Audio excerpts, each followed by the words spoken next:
Hello, everybody, and welcome back to Anne of Green Gables. Today we're doing episode 8, Anne's impression of Sunday school, which is based on the Anne's... Oh boy, our redheaded stepchild Anne's about to give us a neat impressions vid, y'all. Unfortunately, Jova, she cannot do a vlog because this was back in the 19th century. But but she probably would if she lived in today's day and age. I could imagine how that would go.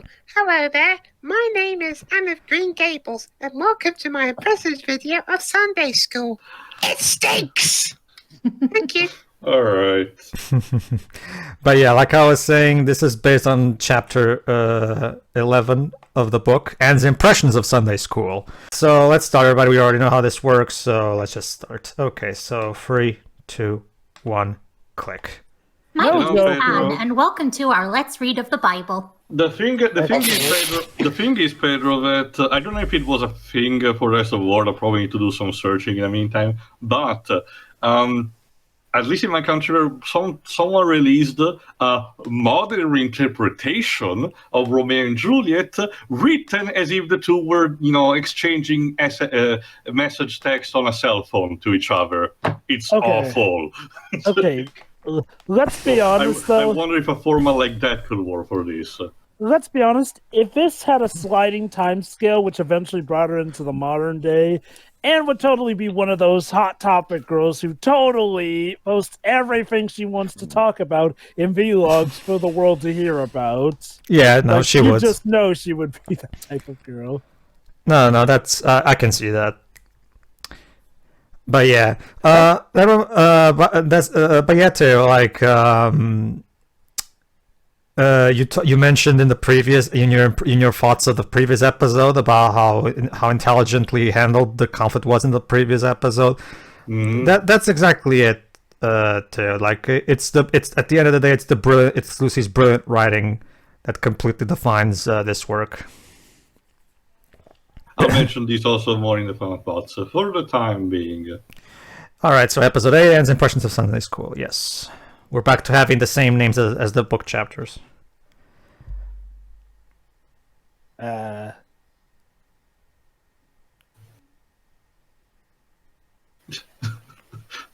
guess the composer decided to turn on the Peter and the Wolf mode. There you go. So we have some new dresses for Anne, handmade by Marilla. So, and yeah, this is what she has been dreaming of. So let's see if the dresses live up to her expectations. Oh boy.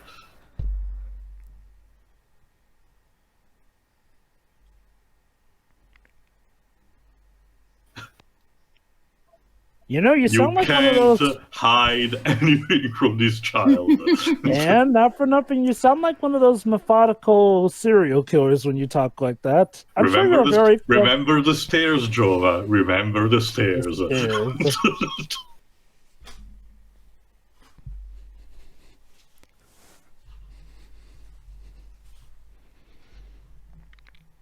And 6 out of 10.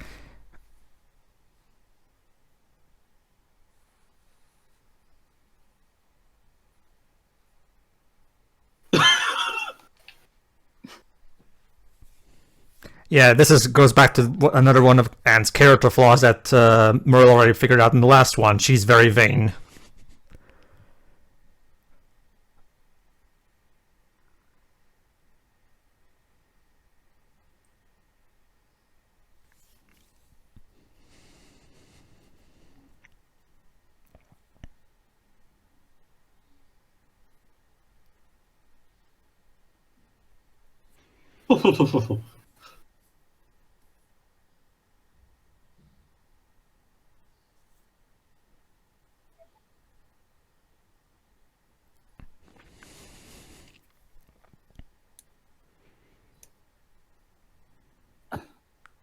I mean, yeah, you can't expect fancy pantsy for every day unless you're like royalty. Mm-hmm. Heck, even these days, some royals don't even dress formally every day.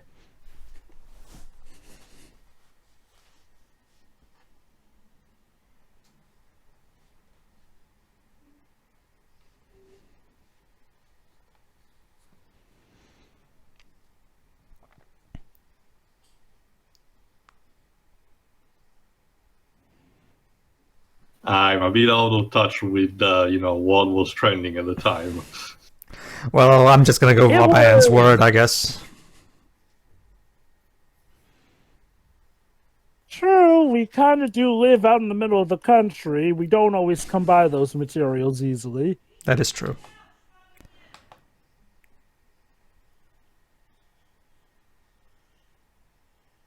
Damn.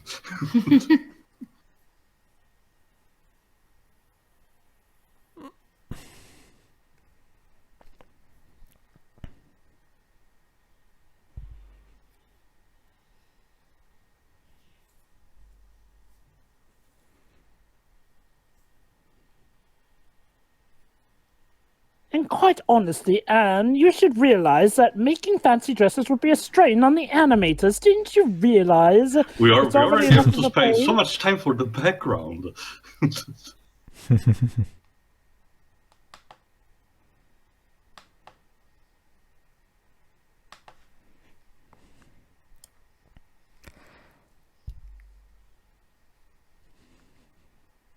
Did you even ask her for that one in particular? It's not like she's a mind reader. Also, you got your hopes up by yourself. You played yourself, Yeah. son.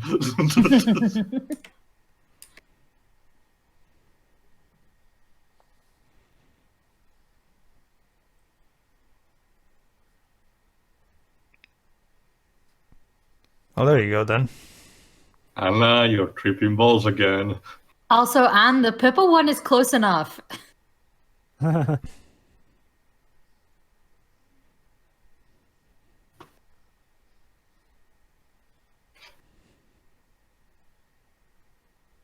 Jespel, that weird girl's doing her weird thing out the window again. Just Should- ignore her. Maybe she will go away.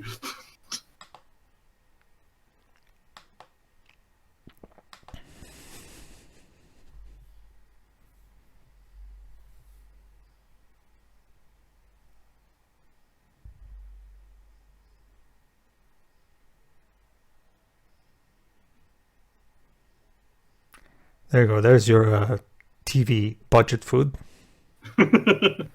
I still think it's fine, which is a On- testament to the quality in general.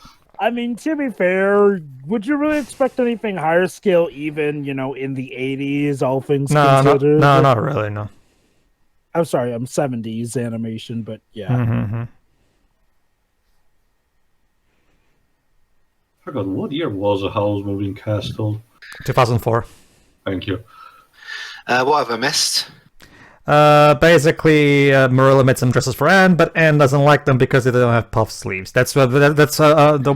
Conflict. That's the other big character flaw of Anne that Marilla already noticed at the end of the previous episode. She's very vain, and Marilla wants to try to teach her not to be vain.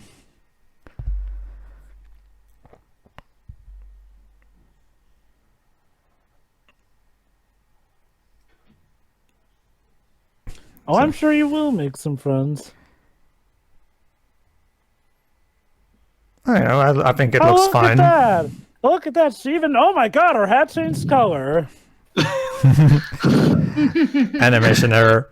Wow, Anna's so amazing. She can change colours of her clothing at will. Maybe she secretly needs Yes. tongues. The days before digital animation was a thing where whenever the animators made a mistake, you had to live with that mistake and you cannot correct it because it would cost very much money to go back and reanimate it.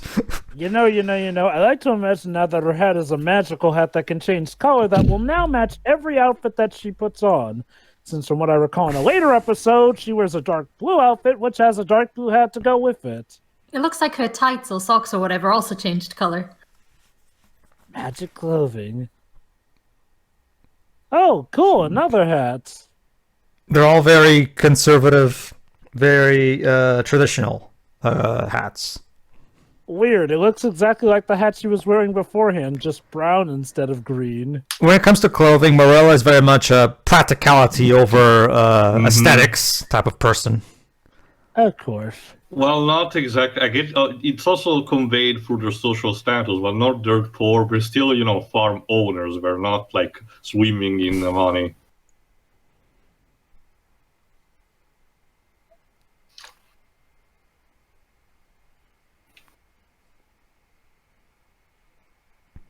Well, it would sure suck if she turns out to later be allergic. Fortunately not. Well, she already had that thing in episode 6 where she lied down in a bed of flowers. So I think we can just easily assume she's not allergic at this point. Don't you have to go to school? Sunday school, yeah. Yeah. That is correct, Whips. Yes. Also, be careful around those cows. One of them may be a bull. It's just gonna throw it like a frisbee. But yeah, like she was supposed to meet Mrs. Lindy, but yeah. Basically, Marilla was supposed to accompany Anne, but she's got way too strong a headache. She's not in a condition. And Anne's gonna be late, ain't she? Yes. Late for your first day of school. Well, it's Sunday school. It's not, traditional school, so I guess it's not that bad. Gotta be honest. Well, actually, never mind. This is the 19th century, so at the time, this was a kind of taboo, probably. Gotta be honest, despite the way it was raised, I don't think I ever attended this kind of thing. Me neither. Me neither. Jigs. We did have something similar, I guess. Oh, there you go. Well, there you go. See, she's just trying to make the hat nicer. There you go, see? And what if somebody at the church is allergic? Plus, I don't think this is school policy. Come on, if we're just going to use fear of allergy as our primary way of doing things, Joe would do nothing. Come on. At the time, allergies were still like a relative thing. Not many people actually knew about them. Well, all the same, though, I get the Ven this is going to tie into her vanity because that hat looks more, well, a bit gaudy, not going to lie. There was this, based on research I've been doing for a future project, and there is this anime that came out the same year this did that you'd really love. It's about a girl who really loves flowers. Well, but Till raises up a good point, though, Jova. Remember, this book was written as well in the exact same time period that takes place in, so most likely Lucy wasn't even very much aware of allergies.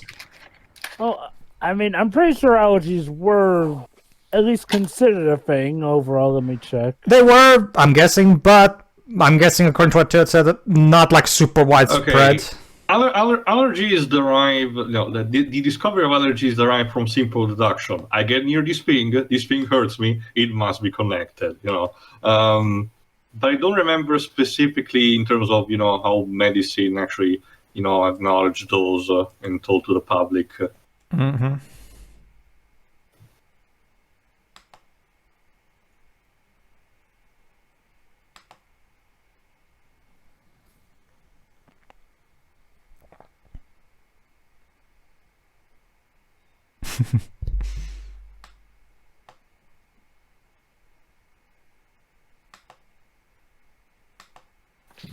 Gee, we are people who talk behind your back. It's like every anime school ever. But is this a Stephen King story now? Not in Maine. Well, to be fair, he has to branch out at some point. Well, I'm sure this. Well, that's the thing, though. I'm sure this cliche had to be born from somewhere. Of course, a trot for a cemetery. Why?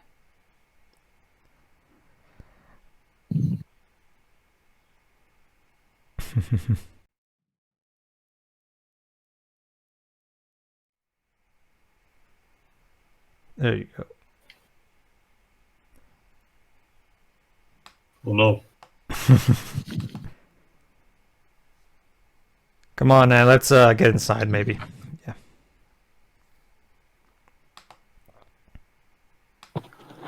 Christopher Lee, is that you? Oh, see.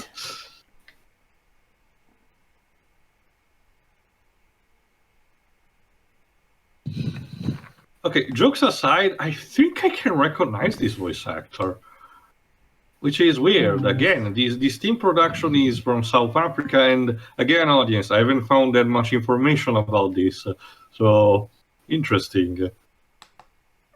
Yeah, again, maybe some of these did work on one of the early versions of Kimba the White Lion. I don't know.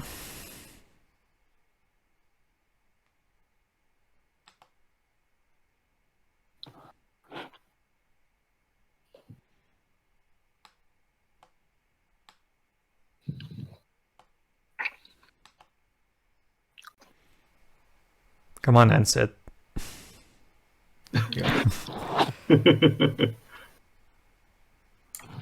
Well, at least we get a nice look at a look of the Lake of Shining Waters. So there's that.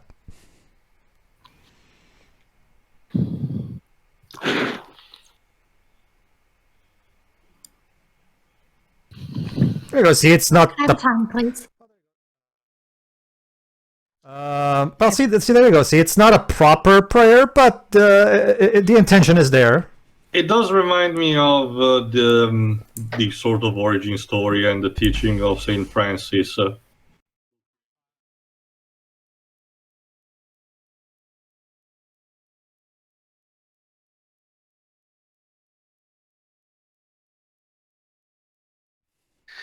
And then, Well, good for you. Like basically, and sure then the that. events of Crab of the Age happened.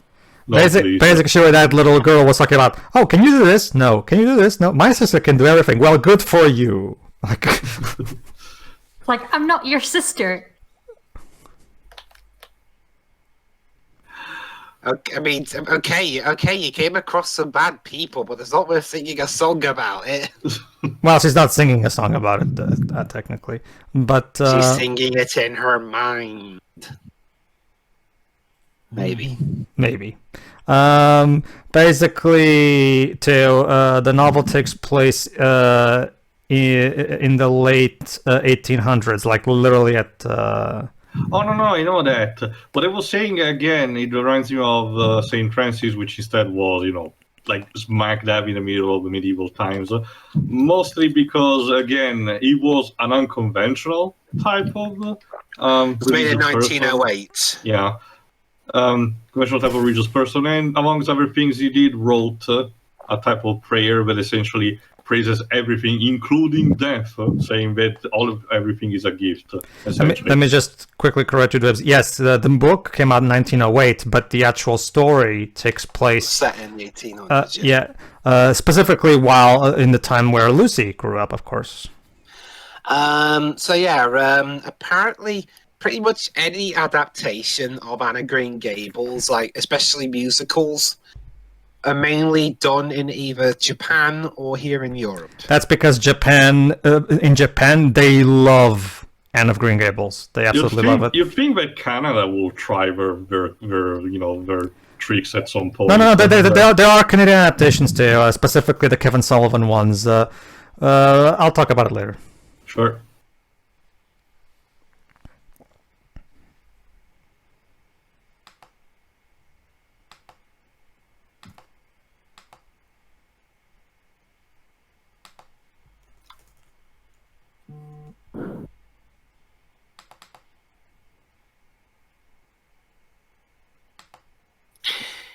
But it's called Sunday School, not Sunday Gazing.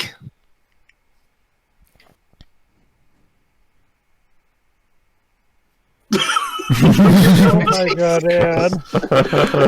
Oh, man. And we need to have a talk about, the world not revolving around one person. ...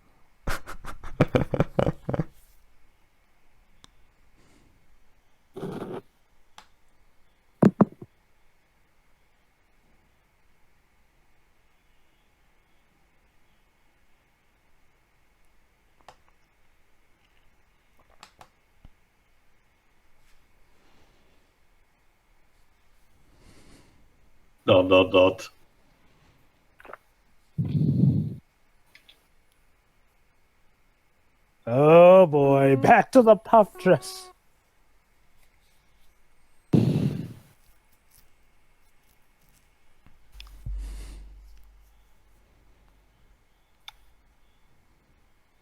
What I'm trying to say is, my day would have gone perfectly if you'd given me a puffy dress with puffy sleeves Of and a course. cravat.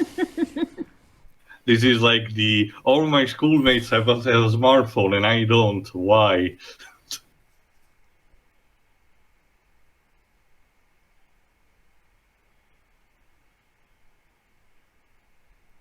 This is what I absolutely adore about the book, and specifically Marilla and Anne's relationship. Lucy perfectly captures what it's like for a parent to raise a child. and to the point of even doing something. This is exactly the kind of stuff that will go on. Like the child, the child being set on one thing, but the parent trying to call that child to reason. But of course, the child is not really mature enough to really realize, that It is nice to get a story where it's not just, oh, the child's always right and the adults need to learn from the kid. Like, no, the kid is still a kid. both. He's gonna make some errors here. That's what's great, Joe. Always be in the right. That's what's great, Joe. But sometimes Merle is wrong. Sometimes Anne is wrong. That's what in Lucy. This is the thing about Lucy, Jova. Lucy refuses to make one of her characters one note. And unlike in other writers for occasions with themes similar to this, not making names, but you might, if you know who you are, people out there. The author doesn't seem to be judgmental at all. It's just presenting things as they appear. Mm-hmm.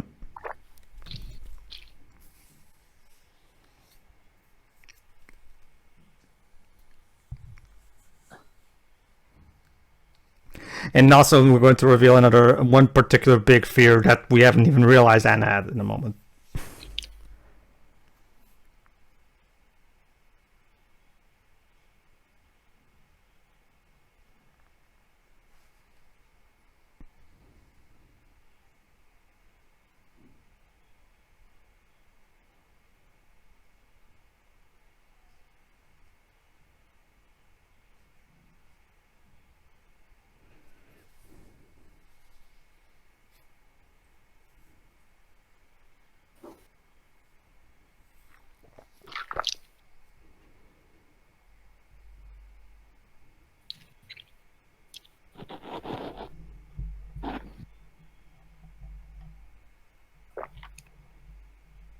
Yeah, she's scared of people hating her.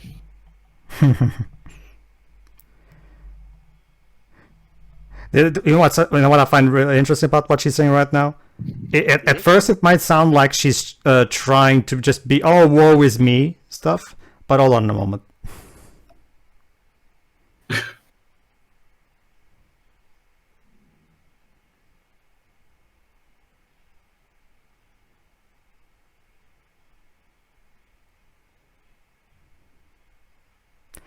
I'm gonna take that as a yes. Allow me to remind you that the previous two women that decided to adopt her eventually abandoned her. Yeah. So it's not that hard to put a woman together and say that she kind of has abandonment issues, probably. But Anne, I didn't even finish the sentence yet.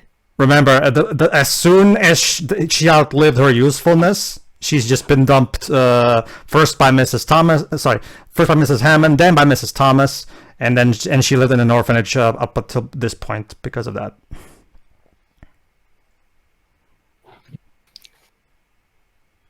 There's also the fact that in one of them, the dad died suddenly.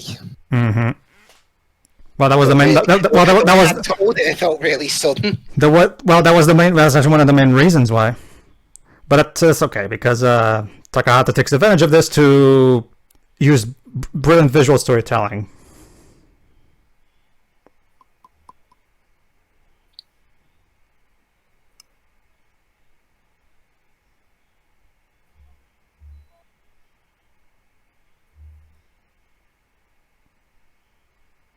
Also, Anne, I've been told that truth is actually stranger than fiction, not life.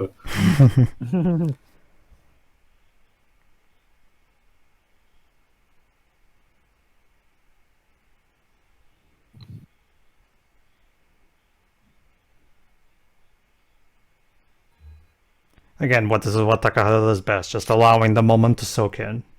And just allow the visuals to tell the story. Yes. When the visuals aren't changing colour. I probably asked this already, but in case, is it the same voice actress of Anne who's doing also the songs? Yes. Bella Richards. And I actually did find an article talking about it. I'll talk about it in a moment. There you go, see? Again, I love how they're...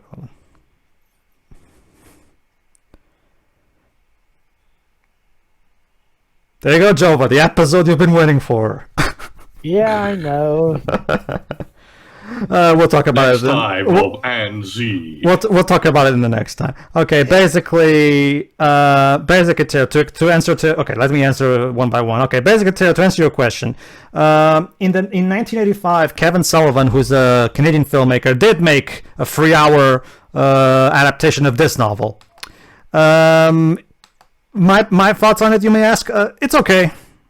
Like for as much as Anne fans tend to love that one, I personally think it's just okay. Like the problem is that when you try to adapt this book into a 3-hour movie, even if it's 3 hours, you still have to cut out a lot of things. You still have to Was rush it an them. actual movie or a miniseries similar to the ones of Stephen King? Okay, fine. If you want to get technical, it was at the beginning. At the beginning, it was a 2-part miniseries of 90 minutes each part. But nowadays, when they release them on DVD and Blu-ray, they just release it as a 3-hour movie, basically. Again, similar to Stephen King's It. Yeah. I guess we'll have to wait and see until we see it then. Sure.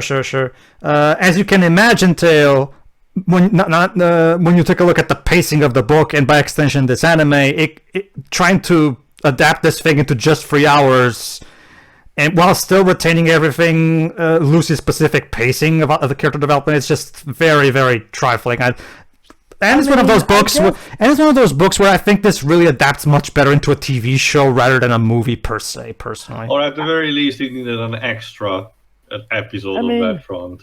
Stephen King miniseries at least lasted at least 3 episodes each. Yeah, I guess, to be fair, you could argue that for a lot, but the movie must have done something right for it to have that many fans. Oh, no. I'm not. Trust me, Joel. By 1985, that was the best adaptation you had gotten up until that point. So no, trust me. Like I'm not trying to bash that movie. Like I said, I think it's okay. It's definitely I like it. It's definitely better than N with an E. I'll tell you that.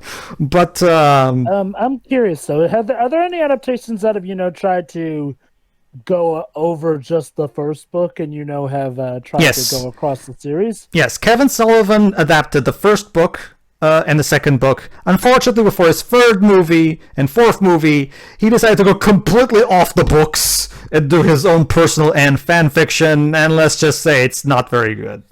Usually, that's the problem with a lot of these adaptations, Joe. Whenever these adapters try to deviate from the book, unless it's Takahata, as we've seen in episode 4, it very rarely ends well from what we've seen. But anyway, that's about it. Basically, to answer who was it? To answer Dwibs' question, that's it. Basically, Dwibs, according to this article that I saw about someone talking about the English dub of this show, they managed to basically, Dwibs, here's why there's no voice credits. Apparently, it was common practice in South Africa not to credit the voice actors. Basically, so the voice actors were never credited in South African dubs, apparently, which is why it's hard to find the information on them. But however, apparently, some people have managed to figure out that Anne was played by Belinda Richardson Fraser. I don't know who she is, and Matthew Cuthbert was played by Ron Smirzak. I don't know how to pronounce this name, Smirzak. And Diane Appleby played Marilla. I don't know who she is. It says the narrator was played by the late James White. I don't know who James White is. Basically, this is apparently the best we've been able to fans have been able to uncover through their research about who plays these characters. That's it. I'll try to look up in between episodes. Why not? And that's about it, really. I don't think again, no book trivia because again, very straightforward adaptation. Dwibs, I guess. Again, it's like most of the other episodes. It was really interesting. Okay, 2. Yeah, it's fine. The pace here felt a bit slower, even compared to the previous one. But again, he needs to get the point across what Anne spends on Sunday School and what she thinks of it. So I get where it's coming from. And again, like the thing that I like the most is how surprisingly decent this type of writing is, and it doesn't fall into judgment. the potential problems that any kind of story can fall into. You see these days happening a lot with medias that try to actually come across an important message, but they fall into something. So again, it's neat to find something done in this time that actually has care and respect for it. But again, that's pretty much it. Next. Mm-hmm. That's the thing about Lucy too. Lucy puts a lot of modern writers of today to shame when it comes to character writing. Go ahead, Shiro. That was really good. I mean, it's nice to see, you know, more of the issues Anne has and where we'll go from here. And that's it. Sorry, Jova, go ahead. Good episode. Okay. All right, everybody. Tune in next time for episode 9. They're probably wondering why exactly I just said Jova was waiting for this one. Let's just say behind the scenes and for trivia will come in the next episode. See you then. Yeah. See ya.